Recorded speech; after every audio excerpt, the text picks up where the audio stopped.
চারিদিকে শুধু আর্মি আর আর্মি। সেই কারণে আর যাওয়া হলো না টাউনের দিকে, কারণ কি মায়ানমারের যে অবস্থা, সেই অবস্থার জন্য আমি এয়ারপোর্টের সামনে এখানে স্টে করেছি। আর এয়ারপোর্টে আমার দুদিনের কাজ ছিল ইম্ফল এয়ারপোর্টে। তো সিটি আর যাইনি, এয়ারপোর্টের সামনে একটা হোটেল পেয়ে গেছি। কি হচ্ছে কি দেখাতে পারলাম না যে ইম্ফল টাউনে এখন কি অবস্থা, কারণ নিজের আগে প্রাণটা আগে, তারপরে সব কিছু।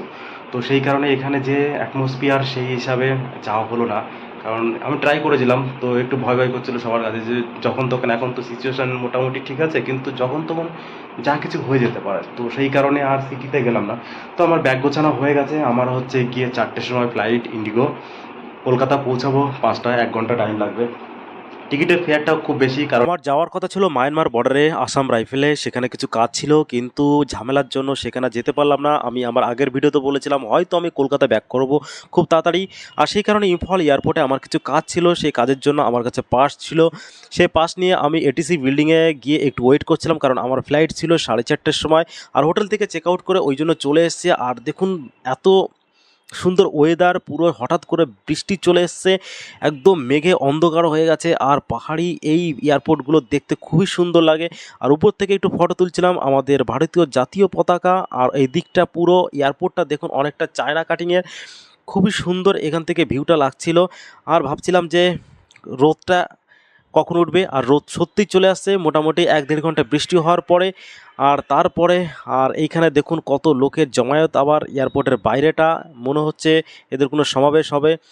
এয়ারপোর্টের ভেতরটা ঢুকে দেখলাম খুবই ছোট একটা ডিপার্চার লেভেল। আর এইখানে যত লাইনে, আমি একটা জিনিস খেয়াল করলাম যে সমস্ত প্যাসেঞ্জারের 90%ই হচ্ছে গিয়ে ডিফেন্সে চাকরি করে।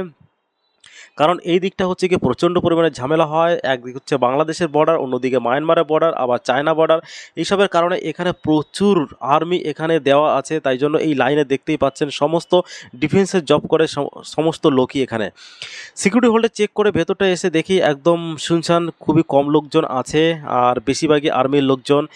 রানওয়েতে চলে এসেছি আমি আমার ফ্লাইটটা ধরার জন্য।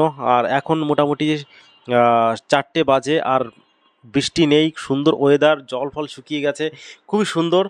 এই ফ্লাইটটাই ধরে আমাকে কলকাতা যেতে হবে। আর কাজ কিছুই হলো না, রিটার্ন করতে হচ্ছে।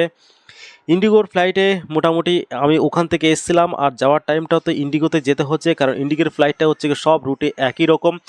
খুবই সুন্দর লাগছে বৃষ্টি হয়ে যাওয়ার পরে। আকাশ থেকে নিচের পাহাড়ি সবুজ পাহাড় দেখতে খুবই ভালো লাগছে। এটা হচ্ছে গিয়ে আপনার বাংলাদেশে চট্টগ্রামের পাহাড়। আমার মনে হচ্ছে খুবই সুন্দর দেখতে। আর এই চট্টগ্রাম নিয়েই খুবই ঝামেলা।